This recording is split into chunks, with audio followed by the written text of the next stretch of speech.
Good evening, and thank you for the opportunity to share the thinking and the work that goes into the professional learning in our district. As leaders, we believe that creating learning opportunities for our staff is one of the most important parts of our job. As you know, our staff is in front of students the majority of their day, so professional learning time is a very precious commodity. Preparing for tonight's presentation has helped us reflect on the power of our work as an organization. Excuse me. We are currently working on goals from our second strategic plan in 6 years. I know Jeff shared an update on this work at a previous board meeting. Both district and building level administrators use those goals from the strategic plan to create goals for their assigned areas. These goals are presented each fall, as you know, as part of our school improvement plan or district level improvement plans. These goal areas require that staff change and improve practices to improve student achievement. We are grateful for our professional learning time, which allows for reciprocity of expectations and the collaborative time required to implement effective change in practice. So I have just listed a few of the benefits of our early release professional learning time. Obviously, it allows us to focus on teaching and learning to improve student achievement. The action steps are outlined in our improvement plans, require communication and implementation with both salaried and hourly staff. We dedicate the majority of our time to our greatest priorities, and the ideal structure obviously prioritizes a sustained focus on a topic over time. So the buildings are each going to outline some of the work that they do, and then I'll wrap things up. Before we get started in talking through the buildings, Marie and I were asked to help connect the notions about where the research is telling us are the most effective practices in our strategic plan. And so there's one area of our strategic plan called Every Student College and Career Ready. And part of the thinking for that area to make sure that every student is college and career ready is to promote 4 conditions in our work. The one we're going to speak about tonight is the collective responsibility for student learning. This is a technical term. Collective efficacy is a technical term that has been identified in the research. It includes a number of qualities that are how we get to collective efficacy. So Marie will spend just a couple minutes talking about the research and the value of collective efficacy, which is frankly off the charts compared to any other type of innovation or instructional strategy we can do. And schools that demonstrate collective efficacy are when you have a group of teachers that say, we can teach the hardest to teach kids. Give us a challenge and we're ready to face it.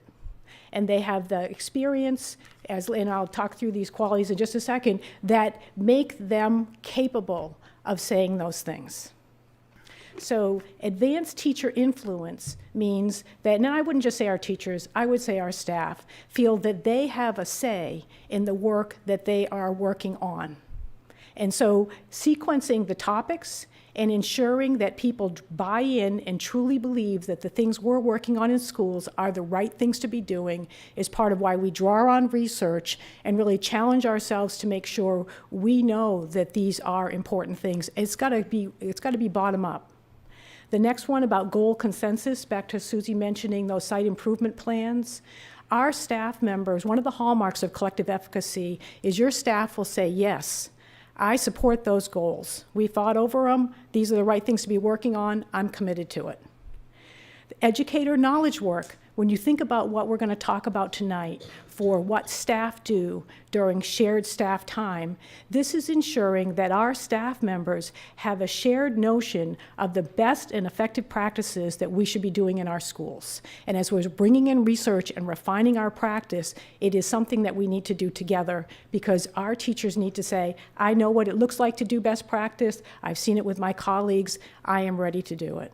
Similarly, the cohesive staff, when you have a group of people that say, we know what goes on here, we know what we believe in, and we know how we work together, that is another indicator that your staff has collective efficacy.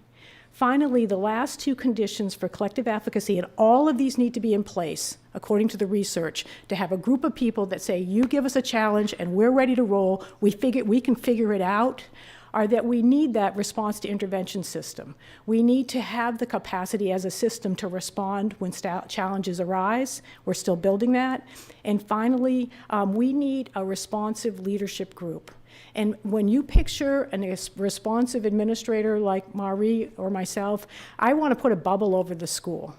We need to protect our staff so that they can maintain their focus on the work that they have determined is most critical for students to advance. So just wanted to take what is a buzzword, collective efficacy, and take a moment to lay it out there that it's actually a pretty important set of conditions that we try to foster through our professional learning.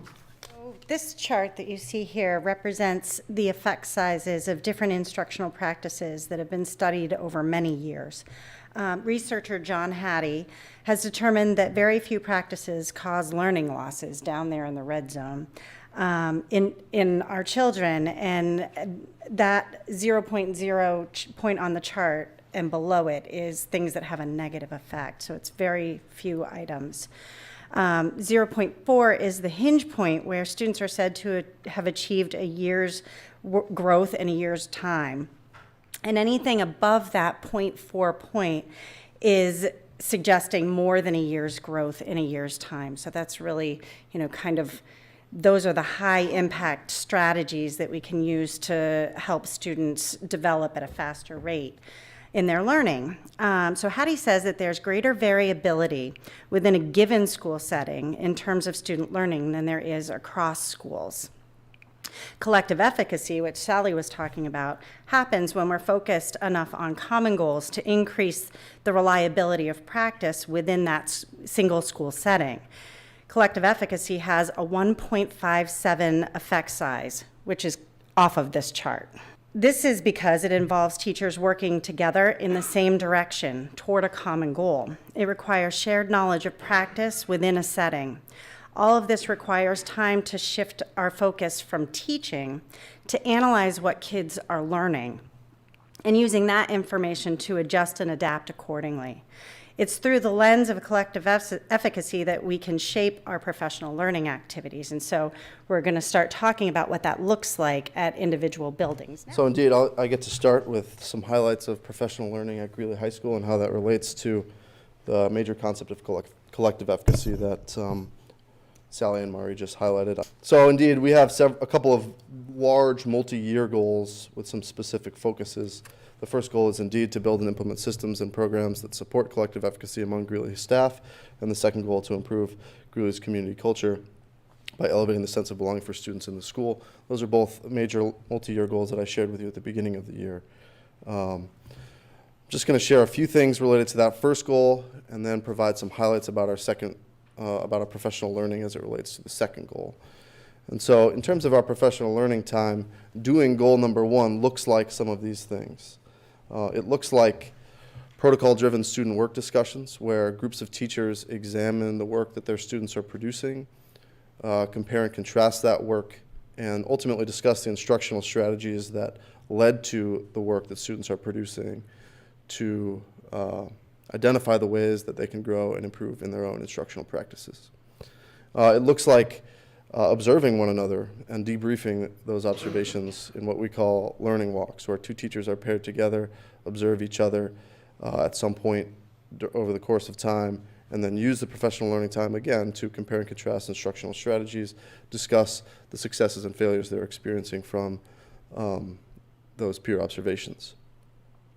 We're looking forward later in the year to really digging into our curriculum. As a part of our goals for this year, we're really focusing on grades 9 and 10 and ensuring the rigor of our curriculum in grades 9 and 10 such that students are achieving where we want them to be, both in preparation for major assessments and more importantly in the development of 21st century skills that we know students need to be successful when they leave high school. And sort of underneath all of those things is a focus on instructional strategies, direct professional learning time for for teachers to discuss the hits, which is something that I know other building administrators have spoken with you about before. Just to give an example, in November of this year, we focused on metacognitive strategies, tools that teachers can use to encourage reflection in their students. It's one of the most impactful ways that students can solidify their learning. And just this week, we're planning to start a 2-week series on feedback, on how teachers can provide meaningful and specific feedback that is both effective and efficient. That's just a quick overview of some professional learning related to that first goal. I'm really here to highlight our work in the second goal area, which relates to our culture. There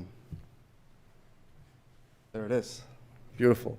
So before I get into the slide, I just want to share that I think we knew we needed this goal even before we had the data. Just in the past few weeks, we've received the data from the Maine Integrated Youth Health Survey, which students took in 2019 in the spring of last year. It's a survey that's implemented every 2 years and that provides us a snapshot of the overall health of our students in a number of ways.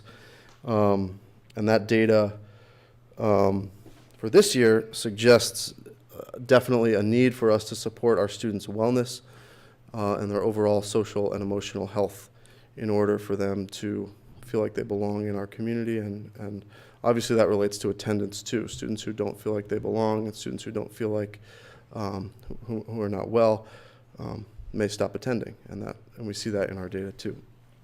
And so, just to use the data to demonstrate this, the Maine Integrated Youth Health Survey showed that 31.7% of our students answered yes to this question. During the past 12 months, did you ever feel so sad or hopeless almost every day for 2 weeks or more in a row that you stopped doing some usual activities? Again, 31.7% of our students answered yes to that statement. That is just underneath the state average for that question. And it is a significant increase for Greeley High School from 2 years ago, the most recent Maine Integrated Youth Health Survey before this, where we were about 19%. Again, that's roughly in line with the state averages too. So I think we know that we need systems that support students in their social, emotional well-being and in their mental health. And a major strand of our professional learning this year has been in supporting teachers to support students, supporting all our staff to support students in that way. So a few highlights. Some direct professional learning includes training in the inclusion of LGBTQ+ students. We've had 2 different workshops over the course of this year. One of those was a workshop run by an outside organization out Maine, and the other was initiated by students here at Greeley and run by those students specific to transgender students and the things that teachers can do to support transgender students in feeling that they belong in our classrooms and in our community as a whole. Another strand of our professional learning has been in our RTI programming at the classroom level. Tier 1 supports for all students in their behavior, setting clear expectations and providing opportunities for teachers to develop systems that support students, all students in their social and emotional well-being in the classroom. And then, of course, this was not a Wednesday early release time, but we devoted an entire day in October to mental health first aid training for all of our staff. And again, not a Wednesday afternoon, but certainly cramped out our other Wednesday afternoon time. In addition to that sort of direct professional learning, a part of our professional learning time has been in developing and implementing new programs, and that work is ongoing. One example is our SAS group, or Skills for Social and Academic Success. This is really led by a district-wide team of our psych team, our psychologists and behavior analysts, et cetera. That group has agreed to take on a small group of students who have exhibited signs of social anxiety, who might struggle to belong. And that group has met with 7 of our students on a weekly basis throughout the year so far to directly teach skills for how to cope and overcome that social anxiety. We've used part of our professional learning time to keep all staff aware of the program and think about ways to refer necessary students to that program. Similarly, we've implemented new programs in the form of positions of deans of students. Again, those are individuals who try to connect with students who are missing classes for one reason or another. Ultimately, we view that as an important opportunity for students to make an additional connection with an adult in the building if they're showing signs of missing school. And again, it has taken considerable time to update our protocols, update our systems so that all staff are aware of those positions and how to communicate and how to function as a unit together. I also list here our CHI team. CHI stands for Social, Emotional, Attendance, and Health Intervention Team. Mr. Gray heads up this team. It's a group that really reviews data to examine patterns in student attendance, look for students who are showing signs of greater absence, and consider additional interventions that those students might need to re-engage with school. And then finally, one of the most significant uses of our professional time this year has been in planning for the implementation of a new advisory program next year. Advisory is a structure that we've had it really for a long time, but one that has been underperforming, I believe, for in terms of its the use of that time. And we really believe that that's a school-wide structure and something that all students experience, and it is a primary way that all of our students can develop a sense of belonging here at school with peers that they might not otherwise connect with. And so we've used a considerable amount of our professional learning time to plan for the implementation of that program next year, such that, again, all students have an adult as well as a group of students that they connect with and feel like they belong here at school with. So this list that you see in front of you represents the variety of ways that we use our available professional learning time at Greeley Middle School. These are directly addressed in our site improvement plan goals and are aligned with the strategic plan. I see professional development in terms of reciprocity. If I'm asking teachers and staff to do things differently than they have in the past, to learn and use new skills, and to do so collaboratively, I need to provide them with the time to make meaning of those new expectations, to develop and practice and refine the new skills, and to do it together. This next slide is a focus on the instructional strategies, and I see it in terms of macro or school-wide big picture kind of work, and then micro-level work, looking at individual student needs.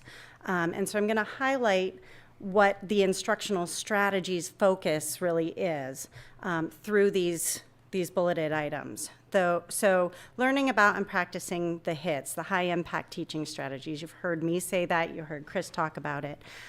This year we've focused on 2 of 10 identified high impact teaching strategies, collaborative learning and metacognitive strategies.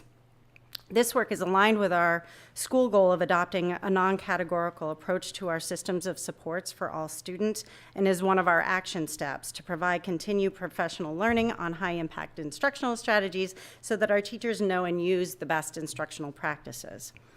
We've devoted 5 1.5-hour sessions on early release and professional learning days for this work, which is led by our math and literacy coaches and teaching and learning team members. This is a form of distributed leadership and builds collective efficacy. To ensure effective practice is happening across settings, focus on specific targets is necessary, and again, it requires time for practice, feedback, reflection, and refinement of skills. So the next one up there, I believe, is digital citizenship. It's a little hard to see from this corner. And this is all teachers in all grades, regardless of their content expertise in digital citizenship, are providing lessons in digital citizenship to all 6th through 8th grade students. This requires common planning time to align their instructional goals of their lessons. When so many people are delivering content, there's a possibility for higher variability in that delivery. Spending time together and exploring the lessons and reviewing the plans supports higher consistency across settings. There are 5 digital citizenship lessons per grade, and 2.5-hour professional learning sessions have been devoted to this work. Because our approach is all in, meaning inclusive of all teachers in the building, the only time this learning can really take place is during professional development time. So then we've spent some time on MEA released items, reviewing and planning. We spend 1 professional learning Wednesday analyzing MEA released items and considering instructional implications for our students. For example, if students are asked on the MEA to read paired texts and provide written responses to prompts using evidence from both texts, where and when are we putting these sorts of tasks in front of our students? This work is cross-grade and within a specific content area, and it's intended to use those released items to inform our instruction. We're also focused on behavior at Greeley Middle School, so we're paying greater attention this year to Tier 1 and Tier 2 behavior practices. This requires support and guidance for teachers as they grow their understanding of common language for students regarding behavior. For example, some of our special educators are working with regular educators to develop that common language, expectations, and consistent practices across teams to promote those positive behaviors. Adults are learning to talk about expected and unexpected behaviors with students when unexpected behaviors occur. So for example, if I were to blurt out an opinion during Carol's portion of this presentation, that would be unexpected. And there are social consequences for such behavior. I might need help understanding the impact and consequences, as well as learning a more adaptive replacement behavior to use. So that work between regular and special educators is non-categorical and is intended to be supportive of all of our students at the Tier 1 regular classroom level. So now to talk a little bit about the micro level, team planning for interventions. During these sessions, teachers engage in data analysis, grouping and regrouping of students for interventions at the Tier 2 level, instructional planning for interventions in literacy and math, instructional planning for transferable skills necessary for success across settings for the students who don't require literacy and math interventions, and time to record evidence of progress toward learning goals for the students who are receiving interventions. We have devoted 7 hour-and-a-half sessions on early release Wednesdays and full professional learning days for teams to tailor instruction to individual student needs in this way. This is a huge portion of our work at the middle school and requires collaborative time. And then co-teaching. To support our co-teachers in ELA and math, we provide specific training and support to our co-teachers. We have 2 trainers, Jess Foster and Mary Hinman, who are both amazing teachers, and they're at the middle school, and they provide training and ongoing support to people who are co-teaching relationships. We carve out co-planning time for the partners to collaboratively plan lessons for their classes. That's necessary for teachers to know who's doing what in a given lesson and to plan instruction for individual students. For example, one high-yield strategy is parallel teaching, where teachers split the class into 2 groups and offer 2 separate lessons to the students based on the individual student needs. To do that well, teachers need to understand the needs of each child, using data to inform their decisions, group those students according to similar needs, and tailor the lessons to those needs. And that really can't be done on the fly, and it requires collaboration, so we have to carve out the time for that. So this is just a little highlight of what instructional strategy focus looks like at the middle school. So at Greeley Middle School 4-5, our school improvement plan is directly related to the district strategic plan, and it has 2 main areas of focus. The majority of our professional learning time is spent working on the goals of our SIP, and depending on the focus of an individual session, we might include all staff or some staff. However, we're really purposeful in including staff across content areas, regular education, special education, and those in support roles. So as it relates to culture and climate, through a variety of activities, we continue to work on creating a school community where all students and staff share the responsibility of upholding our safe, responsible, and respectful behavior beliefs. We've continued to focus on restorative practices with staff and students through community building, problem solving, and conflict resolution. And we've been much more purposeful in planning our professional learning sessions to mirror classroom best practices.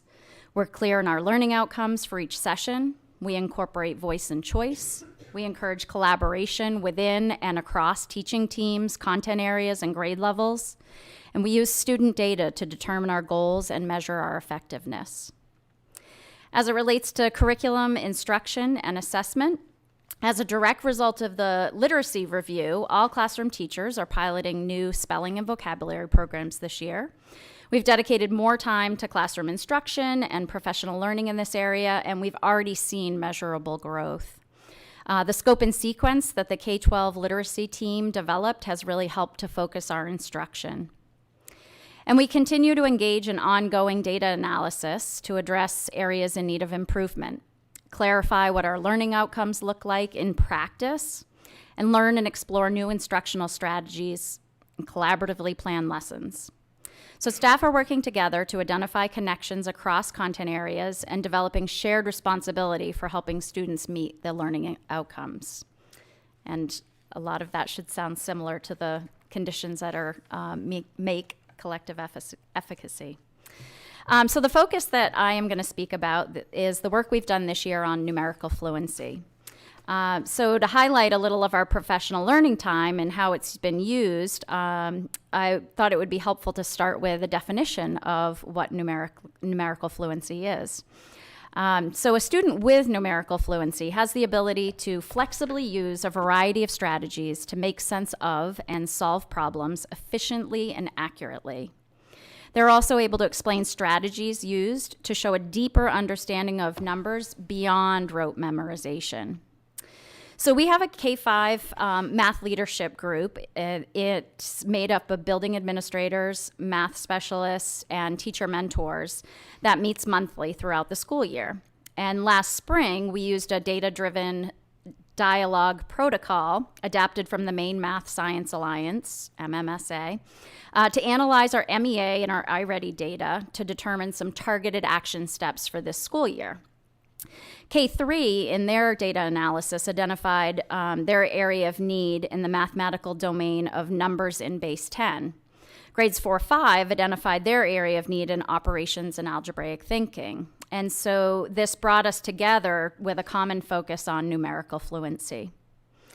So by year's end, this year's end, grades 4-5 will have committed 12 of our professional learning sessions to numerical fluency. That also includes some sessions on the full in-service days as well as our early release time.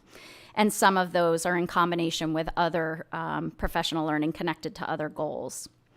Our participants include all regular education and special education math teachers and ed techs who either teach or support math. The sessions are planned and led by our math specialists and grade level mentors. So we follow the backward design planning process, and we ask ourselves these key questions. What do students need to know and be able to do? And what are the instructional strategies to support them in getting there? So we started our work by identifying critical standards and collaboratively unpacking these to achieve teacher clarity, which John Hattie would say is an effect size of 0.75, so well above that 4.4 range. We analyzed our curriculum using research resources. John Hattie's Visible Learning for Mathematics text, which talks a lot about high-impact teaching strategies within mathematics. National Council of Teachers of Mathematics, or NCTM. We've studied closely the 8 effective teaching practices that they've put forward.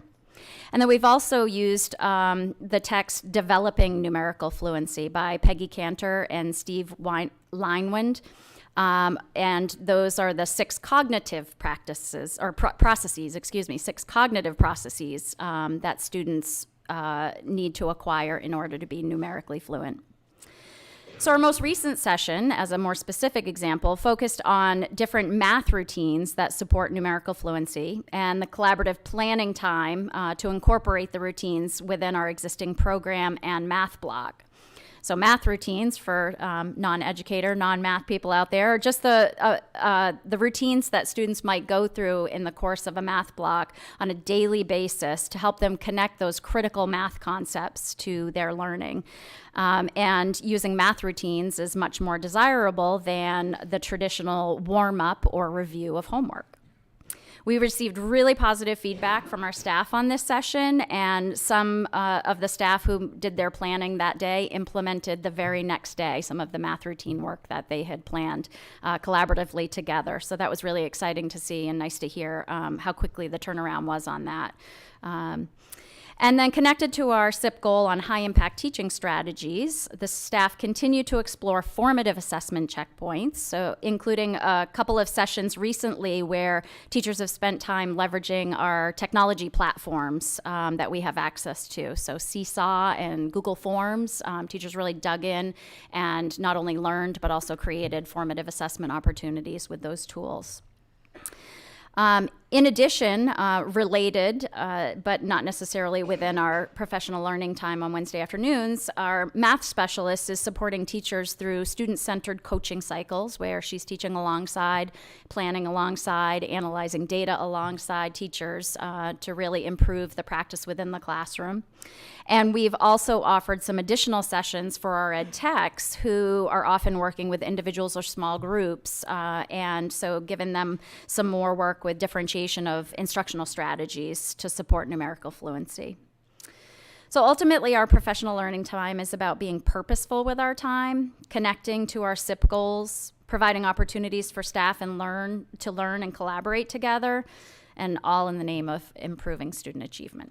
Mabel Wilson was given the kind role of going last. And I think you'll see from this first list is the list of goals that we had to start the year. That numerical fluency is on that list. I'm learning right along with the teachers. That does not mean learning your facts faster, right? The foundational skills in literacy is at the top of the list on purpose. The literacy review process started in the fall of 2018, and by spring of 2019, we had spent almost the entire year focusing on one of the Common Core standards areas, which is foundational skills. And we knew that was the area really of greatest weakness that we would discover. We're in our second year of this review, and that suspicion has been well-founded that the foundational skills area was the area where we really needed to get our curriculum in alignment and our instructional practices focused on the right skills. So that's a big area, and that's the one that I'll speak to tonight as my focus. But in addition, similar to the other schools, we have to work on response to intervention. When we talked to Dr. Rachel Brown about how much time should a school organization spend on response to intervention collaboratively to do well, she said to get started about half your time. You have to look at data, you have to talk about practice, you have to talk about kids. It's a lot of a system that needs to be supported by regular ed fluidly. In addition, as the other schools have mentioned, one of the areas of response to intervention is student behavior. And we talk in jargon all the time, but tier one is that 80% of your kids should be supported by your core programming. Right? They should be successful based on what you do. And if 80% of your kids are not successful based on what you do with them every day, you have a core program alignment problem. Well, there's a lot of good research out there now that's helping us know what practices should we do to ensure that all students are aware of what's expected of them and how to support them to behave effectively in the school setting. And so, like the other schools, we've been spending time collaborating and developing that shared notion of what are those effective, we call them tier one behavior strategies. But it's incredibly empowering for staff to have great ideas about how to respond to students and prevent student behaviors from becoming a problem that get escalated and addressed in other ways. And so again, like the other schools, we are focusing on what does the research tell us are those effective strategies. We also had been working under a goal to increase STEM, and I think our last strategic plan had that clearly in it, and we really appreciated the generous support for the STEM Scopes curriculum that we had. However, we were finding that it was unsustainable. And so this year we are piloting a new science program called Mystery Science, and we've been supporting the teachers to be very clear out of all the topics you could possibly teach. We started by saying which are the ones that are going to be chosen by each grade level. Be really clear with the teachers what is the intent of those themes and focus, and make sure that people are collaborating and supported to use this program effectively. And we're getting good feedback so far. In addition, our K-5 teachers are generalists, and even unlike 4-5, our K-3 teachers are super generalists. We do not have departmentalized programming like you might have in grades 4 and 5, where I teach language arts and social studies and you teach math and science, and we swap kids. So the same adults that we want to make sure are clear on numerical fluency, are grounded in the best research for foundational skills, are supported with a science pilot, are supported to do those tier 1 behavior strategies. By the way, we also need to talk to them about the new social studies standards and ensure that those are thoughtful, meaningful, well understood goals for students that are very important, and people need to know why. Edward Deming says if you know why, you can figure out how. So making sure that all of our teachers are smart, informed, and have that in them. We are also making sure they're aware of the change in the social studies standards, which used to be more general. Up until this year, there was a collection of standards to figure out how to do K2, some others to do 3-5. Starting this year, each grade level has assigned specific standards. So there's no ambiguity, there's also higher accountability. And then finally, as many of our schools have talked about, and I think the high school led with, we also have a goal around increasing student attendance. So the area that I'm just going to take a moment to focus on with you tonight is literacy. And really, this is not my hero story. This is the story of Susie and Corey and the work that came before me. I just have the opportunity to be here this year. But as we started the literacy audit, our principals and our school administrators jumped in to making this meaningful for staff. It was at great cost to them, but they worked to bring more and more staff to the monthly meetings so that we had grade level representation coming monthly to talk about those foundational skills and to carefully think through what are our priorities and how do we improve. So by last spring, our teachers were on fire, especially the early elementary teachers. They were not going to wait for some study. They were not going to wait for the review to get done. They jumped off the page in February last year and started providing professional learning for their colleagues. They were choosing pilots and looking at materials and programs throughout the spring. And they came into this year already piloting and using new foundational skills materials between my professional development funds and the district. Every teacher this year at Mabel Wilson has foundational skills resources. Some are working through a formal pilot. Others are being supported to use the materials and integrate as they see fit. But to make the best possible use of those materials, we have dedicated a number of our professional learning afternoons to supporting teachers to talk about what does the research say are the most effective strategies to teach foundational skills, and how do we use the materials that we currently have this year as we evaluate pilots and determine what we'll recommend going forward. So the example I have today to share with you is that this fall, we had a group of teachers beyond our literacy specialists attend a well-known conference in Rhode Island in the fall. A number of them, being cheap, I don't know if you know me, but I'm quite thrifty. We had I think 11 or 12 educators who were willing to go to the pre-conference. Usually some of the best work is at the pre-conferences. You get the authors, you get the really current research. We found one of the authors for one of the programs we're using. He's already written a great book called The 7 Effective Phonics and Strategies. I'm sure I'm butchering that title. But nevertheless, they went on a Sunday and were back to work on Monday. So these people drove to Rhode Island, did the pre-conference together as a staff, and then came back and taught these strategies to their peers based on that professional learning that they had. And these are 4 of the 7 effective strategies that the research is saying are what we need to be doing. And it's been so exciting because the things that excite us as administrators are when teachers say, wow, I wish I'd gone to the other session. And so we've repeated these sessions so that people have multiple opportunities and choices. And it's really powerful when it's your colleague explaining to you, this isn't your mother's dictation. Let's talk about what this is, what it means, why it's essential, how it works most effectively.